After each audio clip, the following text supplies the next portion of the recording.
बता दें कि बिहार की राजनीति से इस वक्त की सबसे बड़ी और सबसे अहम खबर सामने निकल के आ रही है। आखिर केंद्रीय मंत्री चिराग पासवान दे देंगे 60 सेकंड में इस्तीफा।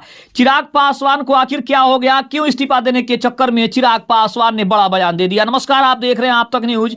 आइए खबर को विस्तार से जानते हैं। उसके पहले चैनल पर नए तो चैनल को सब्सक्राइब करना बिल्कुल ना भूलें। बता दें कि बिहार से इस वक्त की सबसे बड़ी और सबसे अहम खबर सामने निकल के आ रही है। केंद्रीय मंत्री और बीजेपी के सबसे करीबी सहयोगी चिराग पासवान ने अपने एक बयान से बिहार की राजनीति में भूचाल सा ला दिया है।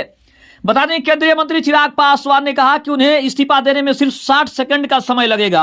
आखिरकार चिराग पासवान ने इतना बड़ा बयान कैसे दे दिया। केंद्रीय मंत्री चिराग पासवान ने कहा है कि अगर आरक्षण और संविधान के साथ खिलवाड़ होता है तो वह सिर्फ 1 मिनट में मंत्री पद छोड़ देंगे। उन्होंने अपने पिता रामविलास पासवान के त्याग की मिसाल दी और प्रधानमंत्री मोदी के आरक्षण मामलों में समर्थन के लिए प्रशंसा भी की है। बता दें केंद्रीय मंत्री चिराग पासवान ने कहा है कि अगर उन्हें लगा कि उनके समाज के लोगों के साथ अन्याय हो रहा है तो 1 मिनट में मंत्री पद छोड़ देंगे। SC/ST वर्ग के लिए आयोजित एक कार्यक्रम में उन्होंने ये बात कही है। उन्होंने अपने पिता रामविलास पासवान का उदाहरण देते हुए कहा कि जिस तरह से उन्होंने 1 मिनट में मंत्री पद त्याग दिया था वो भी ऐसा ही कर सकते हैं। दरअसल पटना में आयोजित एक कार्यक्रम में बोलते हुए चिराग ने कहा कि चाहे वो किसी भी गठबंधन में रहें या किसी भी पद पर रहें, अगर उन्हें लगा कि संविधान और आरक्षण के साथ खिलवाड़ हो रहा है तो वो तुरंत मंत्री पद छोड़ देंगे। चिराग पासवान ने अपने पिता और पूर्व केंद्रीय मंत्री रामविलास पासवान को याद करते हुए कहा कि उन्होंने हमेशा अपने समाज के हितों के लिए अपनी आवाज को बुलंद किया है। उन्होंने कहा कि जैसे मेरे पिता ने 1 मिनट में मंत्री पद त्याग दिया था उसी तरह मैं भी 1 मिनट में मंत्री पद त्याग दूंगा। कार्यक्रम के दौरान चिराग पासवान ने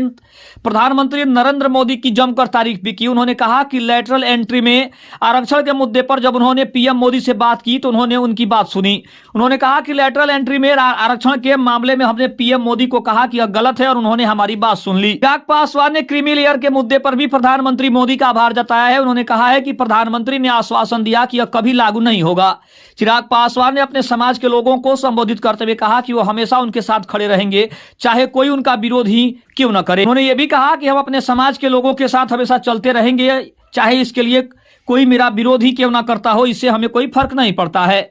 चिराग पासवान ने आगे कहा कि वो अपने पिता के बताए रास्ते पर चल रहे हैं, जिन्होंने हमेशा अपने समाज के लिए संघर्ष किया है। इस दौरान चिराग पासवान ने अपने चाचा पशुपति पारस पर भी निशाना साधा। उन्होंने कहा कि कुछ लोग उन्हें तोड़ने की जी तोड़ कोशिश कर रहे हैं, लेकिन शायद उन्हें पता नहीं है कि चिराग कभी टूटने वाला नहीं।